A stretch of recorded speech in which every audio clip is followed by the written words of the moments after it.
የሰላም ህመም ከቁስል ህመም ከስብራት ህመም ይብሳል።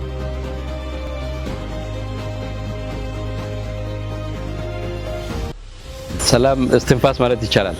ከፈጣሪ ዋጋ ሳንከፍል የተሰጠን ትልቁ ጸጋችን ነው ብዬ ነው የምለው። ከየትኛውም ነገር የበለጠ ቦታና ዋጋ እንዳለው ነው የሚሰማኝ። ሁሉም ከሰላም ጋር የተሳሰረ ነገር ነው። ሰላም ከሌለ ጤናም የለም ነው። የሰላም ህመም ከቁስል ህመም ከስብራት ህመም ይብሳል። ሰላም የማጣት ህመም ከኛ ላይ በተለይ የሀገር ሽማግሌዎች ምን ይጠበቃል ስንል የትም ቦታ ላይ ያሉትን እንቅስቃሴዎች በክልል ወይም በብሔር ወይም በጎሳ ወይም በሃይማኖት ሳንለያይ ያ እዛ ጋር ያለው እሳት የኔ እሳት ነው በማለት ሁሉም ቦታ ሄደን የራሳችንን ኃላፊነት ወስደን ሰላምን ቆመን የምናመጣ መሆን አለበት የሚል አስተሳሰብ አለ። ሰላማዊ የሆነ አካባቢ ማለት ነው ለየትኛውም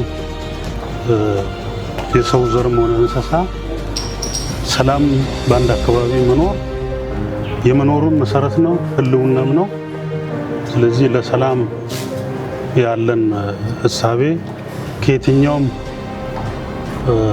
ነገር የበለጠ ቦታና ዋጋ እንዳለው ነው የሚሰማኝ። የማያግባቡ ነገሮች ብዙ ነገሮች ሊኖሩ ይችላሉ። የሚለያዩ ነገሮች ብዙ ነው። የሚያግባቡን ደግሞ በጣም ብዙ ነገሮች አሉ። እነዚያ የሚለያዩንን በውይይት ፈተን አንድ የሚያደርጉን ደግሞ ወስደን ወደ ሰላም የመምጣት መስራት መቻል አለብን።